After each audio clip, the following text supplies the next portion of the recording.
James from Warrior Martial Arts Supply, doing a custom project today. This is for a friend of mine, Seafood Jerry Arnold. He bought a dummy a while back from us, and he's been wanting this behemoth of a leg. It's something, part of their lineage, I guess they use. He showed me some images, so I was able to duplicate it the best I could. This was a monster. This thing is about 5.5 inches in diameter. And if you compare it to our standard leg, looks kind of puny. That'll put some perspective on how big that leg is. It's got to weigh about 25 pounds. I mean, it probably weighs about a quarter of an entire dummy trunk. So dummy trunks are close to 100 pounds. This is easy 25 pounds. So this was a 4 glue up, clamp up, which we had to do on this. Normally our standard dummy, it's a two clamp up. We clamp the two front, top and bottoms, and we clamp those together at the knee. This had been done 4 times because there's an extra layer of wood. So it actually, with this, we couldn't use our router table. We use a router table to put a round off edge on our legs right there.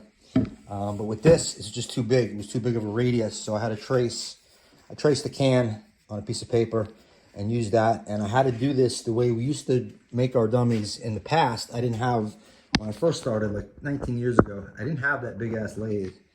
And our cores are laminated. So that's what we start with for the core of the dummy.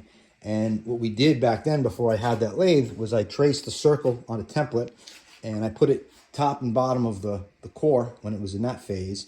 And with this electric door plane, I would plane the corners down and go until I hit the circle line. So I would basically plane it rough into a cylinder. And then with the belt sander, we would take out all the flat marks that this planer leaves because this cuts square. And we had to just basically round it and smooth it with a belt, which was a nightmare. So brought back some memories. That's how we used to make dummies, and that's what I had to do on this guy. Also, what we also do on our leg, which was amplified on this one, is because this goes up against the cylinder, if we would have left this square, if you could imagine, you'd have an arch which wasn't complete. So what we did is we made it concave with that tool. We had to cut this out and cope it, basically. So if you look down it, you could see that's the shape of a cylinder, which is about the diameter of the dummy. We also made a template for that. So it's a lot of work. I'm happy with it. Thing is a monster. And we're going to get this in the spray booth tomorrow, Jer, and send it out to you on Monday.